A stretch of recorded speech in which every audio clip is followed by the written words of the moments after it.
dear friends, I am Professor Mayan Khan and this is the part 3 of unit number 5, frequency response analysis. In previous video we have completed the part 2 in which we have studied the Routh Hurwitz criteria and what are the necessary and sufficient conditions for this Routh Hurwitz criterion, as well as we have covered the part of Routh array method in which the stability of the system is decided based on that array.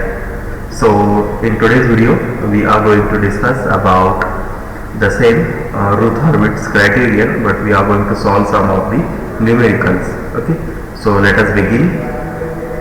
So the necessary condition for Routh Hurwitz stability is that the characteristic equation of nth order or the polynomial of nth order should have all the coefficients as positive. Every coefficient of this polynomial should be positive. सभी जो coefficients है, जैसे कि ये s raised to n है, तो s raised to n का जो भी कोएफिशिएंट रहेगा वो पॉजिटिव होना चाहिए. उसी तरीके से s raised to n minus 1 है, उसका भी पॉजिटिव होना चाहिए. सभी कोएफिशिएंट्स जो है यहाँ पर वो पॉजिटिव होने चाहिए पॉलिनोमियल के. ओके, उसके बाद इसमें से कोई भी जो पार्ट है वो मिसिंग नहीं होना चाहिए. ओके, मतलब कि s raised to n है तो उसके बाद में s raised to n minus 1 होना चाहिए, उसके बाद s raised to n minus 2 होना चाहिए, right, and up to so on. तो उस हिसाब से हर एक s का कोएफिशिएंट पॉजिटिव होना चाहिए और कोई भी कोएफिशिएंट नेगेटिव या जीरो नहीं होना चाहिए. जैसे कि अगर मैं ये s क्यूब लेता हूँ तो s क्यूब के बाद में आएगा s स्क्वायर, उसके बाद में आएगा s बराबर है और उसके बाद में आएगा कांस्टेंट. ओके, तो अगर है कांस्टेंट तो उसके बाद में कांस्टेंट आएगा.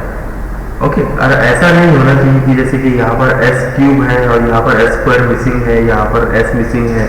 ओके, तो इसका मीनिंग क्या रहेगा कि जो s स्क्वायर है या जो s है उसका कोएफिशिएंट क्या है, जीरो है. तो ऐसा कोएफिशिएंट जीरो नहीं होना चाहिए. ये हमारी पहली नेसेसरी कंडीशन है. दूसरी कंडीशन क्या है हमारी सफिशिएंट कंडीशन कि जो मैट्रिक्स बनता है तो उस मैट्रिक्स में का जो पहला कॉलम रहेगा, इस पहले कॉलम के सभी साइंस, सभी वैल्यू के सभी साइंस जो है तो वो पॉजिटिव होने चाहिए या नेगेटिव होने चाहिए. एक ही साइन होना चाहिए सबका, आइदर पॉजिटिव और नेगेटिव. साइन चेंजेस उसके अंदर नहीं होने चाहिए, बराबर है.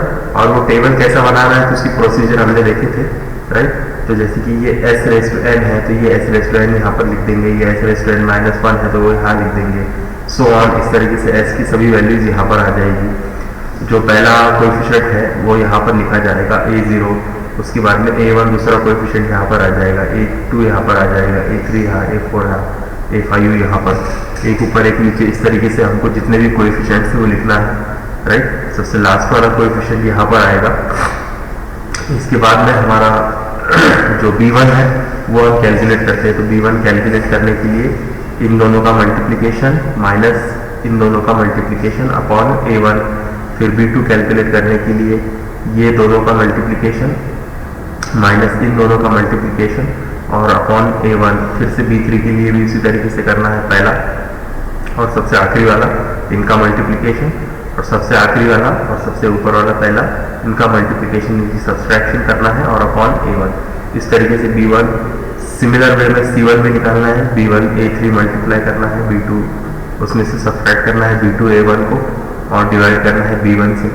ओके, उसी तरीके से c2 भी निकालेंगे एंड सो ऑन. इस तरीके से जब हम ये बाकी का टेबल पूरा कैलकुलेट कर लेंगे और इसका जो पहला कॉलम है वो चेक करेंगे तो इस पहले कॉलम में हमको सभी साइंस एक ही होने चाहिए. अगर कोई नेगेटिव है पहला तो बाकी की भी नेगेटिव चाहिए, अगर पॉजिटिव है तो बाकी की पॉजिटिव चाहिए. तो ऐसा नहीं होना चाहिए कि a0 पॉजिटिव है, a1 नेगेटिव है, b1 पॉजिटिव है, c1 नेगेटिव है. ऐसा नहीं, साइन चेंजेस नहीं होने चाहिए. ठीक है, अगर साइन चेंजेस नहीं है तो हम बोलेंगे कि जो हमारा कंट्रोल सिस्टम है वो जो भी है it is very stable. Okay, ठीक है. तो एग्जांपल हम लेते हैं. Let us find the stability of control system having this characteristic equation. So यहाँ पर हमको कैरेक्टरिस्टिक इक्वेशन डायरेक्टली दिया है। आपकी न्यूमेरिकल्स में पॉसिबल है कि ये कैरेक्टरिस्टिक इक्वेशन दिया ना गया हो, आपको ये कैरेक्टरिस्टिक इक्वेशन में भी ब्लॉक डायग्राम की मदद से फाइंड आउट करना पड़ सके, मे बी ट्रांसफर फंक्शन आपको कैलकुलेट करना पड़ सकता है और उसमें से आपको ये कैरेक्टरिस्टिक इक्वेशन निकालना पड़ सकता है। यहाँ पर हमने स्ट्रेट फॉरवर्ड दिया है ताकि हम न्यूमेरिकल को समझ लें, क्योंकि हमारा पार्ट ये कैरेक्टरिस्टिक इक्वेशन के आगे शुरू होता है। जो रूथ हर्विट्ज स्टेबिलिटी है वो इसके आगे शुरू होती है। ठीक है, तो यहाँ पर क्या है, कैरेक्टरिस्टिक इक्वेशन क्या बोलता है, s⁴ है प्लस 3s³ है प्लस 3s² है प्लस 2s है प्लस 1 = 0 है। ठीक है, तो ये हमारा पॉलिनोमियल हमको दे दिया गया है। इसके अंदर s की टर्म्स हम देखते हैं कि 4th पावर है, 3rd पावर है, 2nd है, 1 है, मतलब ये 4 3 2 1, इसमें कोई भी टर्म मिसिंग नहीं है। साथ ही साथ में सभी कोएफिशिएंट्स जो यहाँ पर दिख रहे हैं वो कैसे है, पॉजिटिव है। तो पहला जो स्टेप है वो चेक करना है कि इस पॉलिनोमियल में सभी कोएफिशिएंट्स पॉजिटिव है। तो सभी कोएफिशिएंट्स पॉजिटिव है, ये हमको दिख रहा है। दूसरी चीज देखना है कि हमको इस कैरेक्टरिस्टिक पॉलिनोमियल का क्या बनाना है, एरे बनाना है। तो इस एरे को बनाने के लिए हम क्या पहले क्या करेंगे, सबसे पहले तो कैरेक्टरिस्टिक इक्वेशन लिख लेंगे। ओके, कैरेक्टरिस्टिक इक्वेशन लिखने के बाद हम टेबल बनाएंगे। ओके, सो टेबल में क्या करना है, आपको पहले s⁴ मतलब s⁴n, s⁴n-1, s⁴n-2, s⁴n-3, s⁴n-4, इस तरीके से सब चीजें लिखनी है।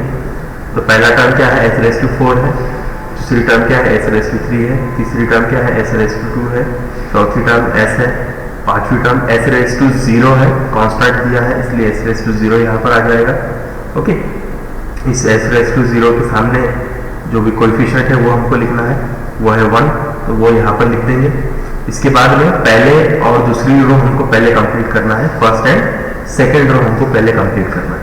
तो फर्स्ट रो में जो सबसे पहला एलिमेंट रहेगा वो रहेगा s⁴ का कोएफिशिएंट। s⁴ का कोएफिशिएंट क्या है, 1 है, तो ये 1 यहाँ पर लिख दूंगा। अगला जो है s⁴ है सेकेंड रो में। ओके, तो s⁴ का कोएफिशिएंट यहाँ लिखना है। ओके, तो s⁴ का कोएफिशिएंट यहाँ पर मैंने लिख दिया, कितना है वो 3 है। ओके, अगला जो है फिर से फर्स्ट रो में आना है, ऊपर के कॉलम में, ऊपर के सेल में, इसमें आपको नेक्स्ट वाला कोएफिशिएंट लिखना है। नेक्स्ट कोएफिशिएंट क्या है, 3 है, तो ये 3 यहाँ पर लिख देंगे। उसके नीचे उससे नेक्स्ट वाला कोएफिशिएंट लिखना है, क्या है, 2 है, तो वो 2 लिख देंगे। और उससे अगली रो में नेक्स्ट कोएफिशिएंट ऊपर और उससे नेक्स्ट वाला उसके नीचे, तो उससे नेक्स्ट वाला कोएफिशिएंट कौन सा है, 1 है, और उसके बाद में कोई भी कोएफिशिएंट नहीं है, इसलिए ये जो सेल है वो ब्लैंक है। तो पहले a0, a1, a2, a3, a4। Okay, सो इस तरीके से 5 कोएफिशिएंट्स यहाँ पर हमारे आ गए। ये 5 कोएफिशिएंट्स आने के बाद में हमको ये वाला सेल कैलकुलेट करना है। ओके, S2 के सामने का, ये है मेरा B1 और ये है मेरा B2।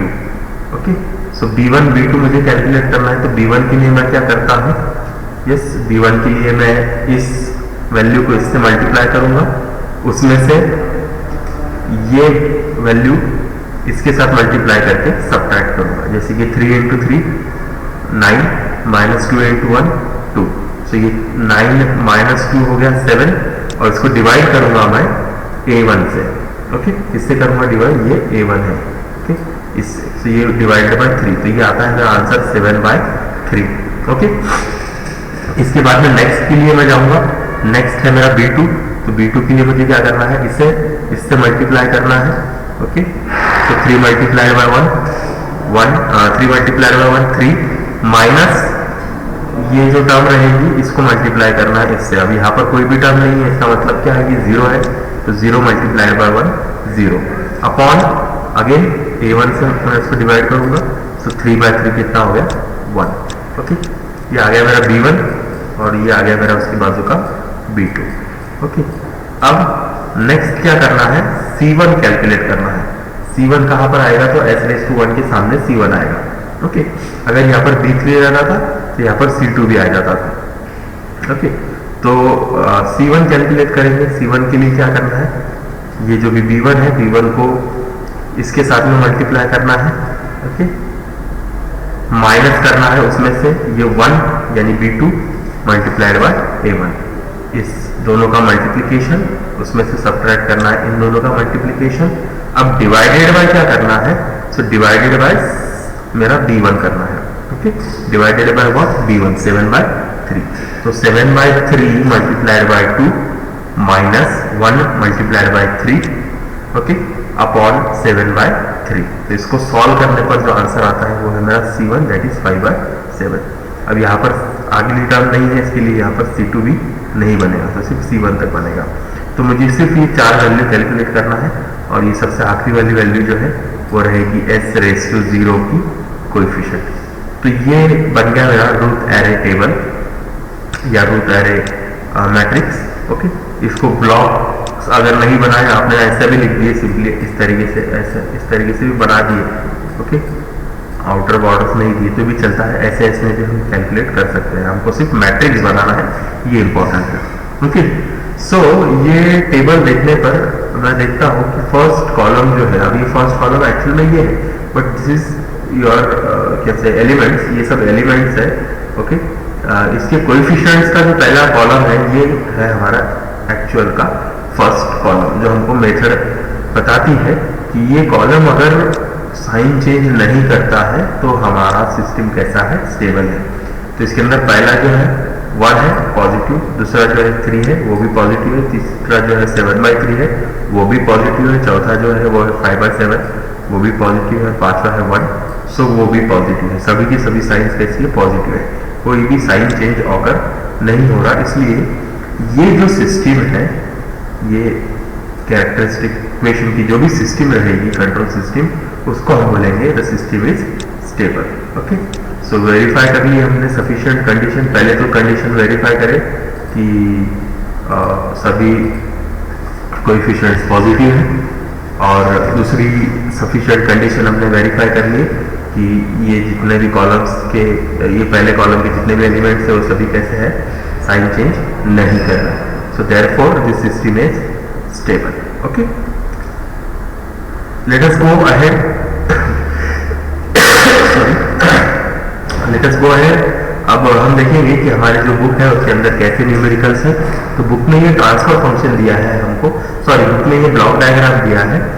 इस ब्लॉक डायग्राम की मदद से हमको पहले तो कैरेक्टरिस्टिक इक्वेशन बनाना पड़ेगा डिनोमिनेटर का, जैसे कि ये S into S+1 into S+2 है, तो इसका तो पहले तो कैरेक्टरिस्टिक इक्वेशन बनेगा डिनोमिनेटर का, okay.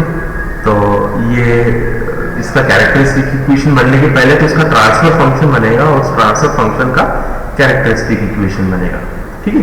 So let us find the characteristic equation of this you can say block diagram.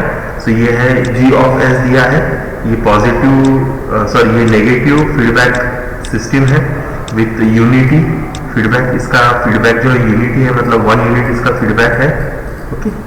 सो जो हमारा ट्रांसफर फंक्शन है वो कुछ इस तरीके से होता है, G ऑफ S upon 1 plus GS into HS, okay. सो 1 प्लस GS इंटू HS ये मेरा डिनोमिनेटर का टर्म हो जाता है, okay. 1 plus GS into HS यहाँ पर क्या है, HS जो है वो 1 यूनिट है, तो इसके लिए HS की टर्म में सिर्फ क्या रहेगा, 1 रहेगा, तो नहीं भी लेंगे तो चलेगा। सो क्या बचता है मेरा term, 1 plus GS is equals to 0। ये मेरी कैरेक्टरिस्टिक इक्वेशन की टर्म बच जाती है। तो इसमें मैं GS की वैल्यू पुट कर दूंगा। GS क्या है, 7/S into S+1 into S+2। तो इसको मैं क्या करूँगा, सॉल्व करूँगा, ओके। तो इसको सॉल्व करने पर जो कैरेक्टरिस्टिक इक्वेशन आ रहा है वो कुछ इस तरीके से आ रहा है।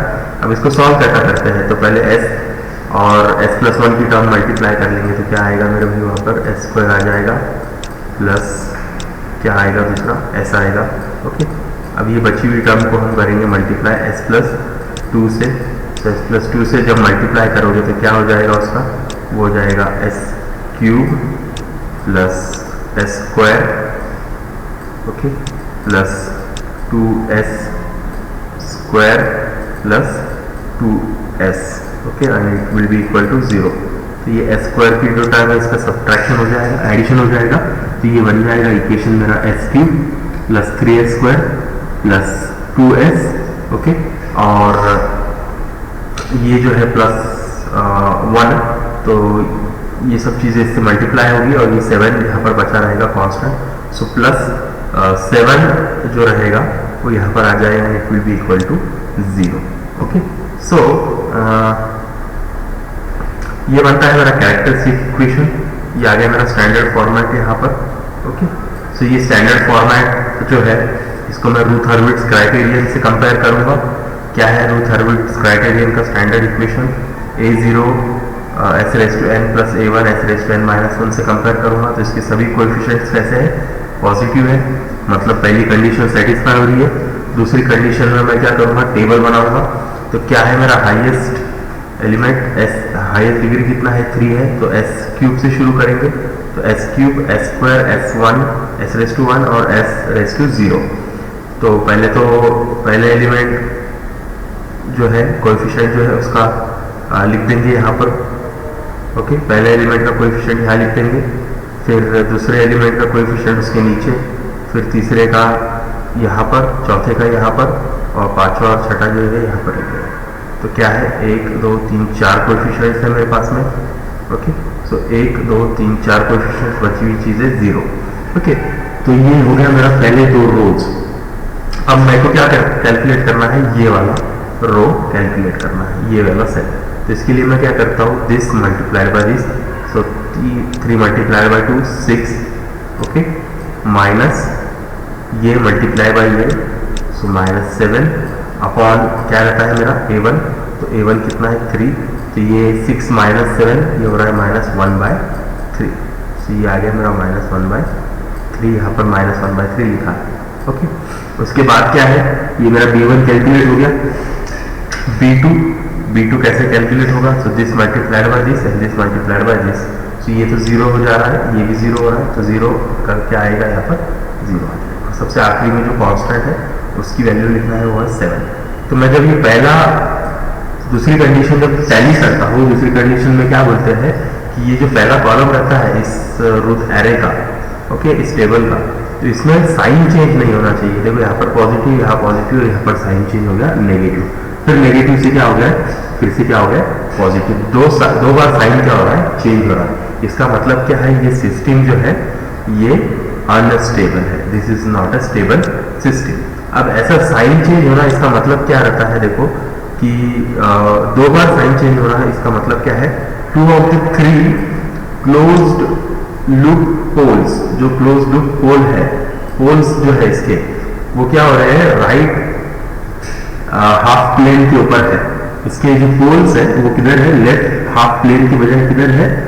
राइट हाफ प्लेन पर है। एस प्लेन जो है हमारा, या पोल्स या जो हमारा जीरोस का जो प्लॉट रहता है, इसमें राइट हाफ प्लेन पर हमारे कितने पोल्स है? 2 पोल्स है, इसलिए ये सिस्टम कैसी है? अनस्टेबल है।